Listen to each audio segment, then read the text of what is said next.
So in today's lesson, we're going to talk about the different types of businesses available to you for selling online. Now, I recommend watching this because even if you already run a store or think you have an idea for what you want to sell, you're going to get a few different ideas. So let's head over to the computer and we'll go ahead and get started.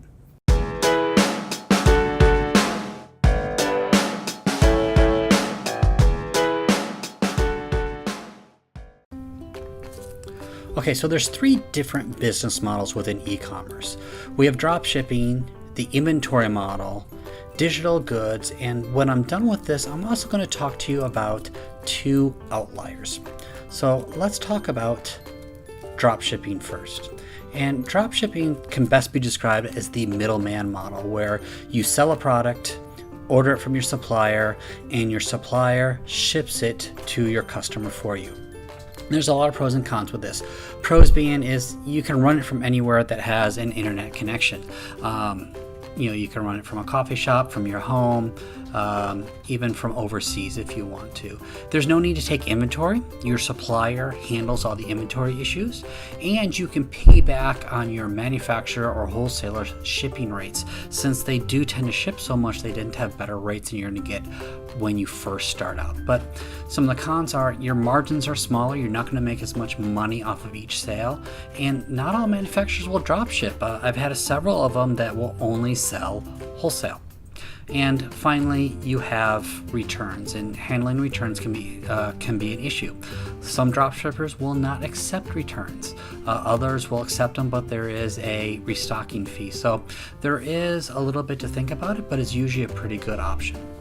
And the best example of this is this company called EBAGS. If you ever go to ebags.com, they are huge, and they're almost, I think, primarily 90% drop shipping, and even their products that they make themselves are still fulfilled by their contract manufacturer.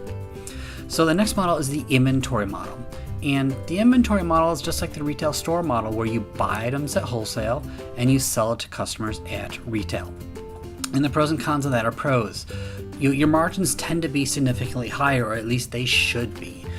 You have more control over the customer experience because you're shipping out the product, but at the same time, you have more out-of-pocket expenses because you actually have to pay for inventory, and there's more work. Like, you got to go ahead and do the shipping, get the boxes and everything. And then even your warehouse or storage space, if you have a lot of inventory, you got to figure out where you're going to store it. An example of this is a company I've worked with that makes treats and doggy apparel, right? And this is what they do as well. Now, the last area is digital goods, and digital goods are things like ebooks, PDFs, and other downloads where a customer buys and they get an automatic download. And the key here, the margins in this product area are ridiculous high because it costs you absolutely nothing to go ahead and sell.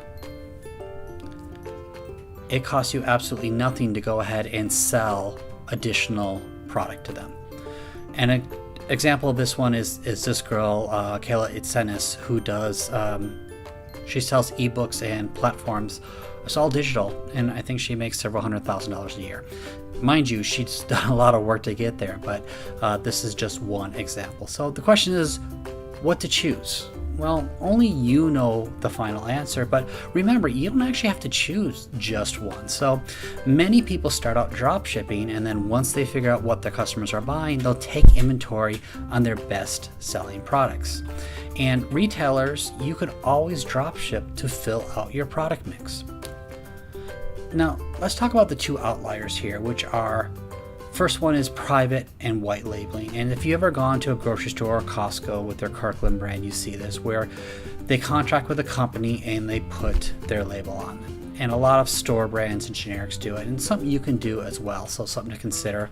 And then finally, there's the membership model. And the membership model comes in two ways, which is digital goods, where you might belong to a course that you wanna learn, as well as consumables, where you are selling things on a subscription basis, whether it be coffee or vitamins or dog biscuits or anything like that. So go ahead and give it some thought to your business model, and we will go on to the next video.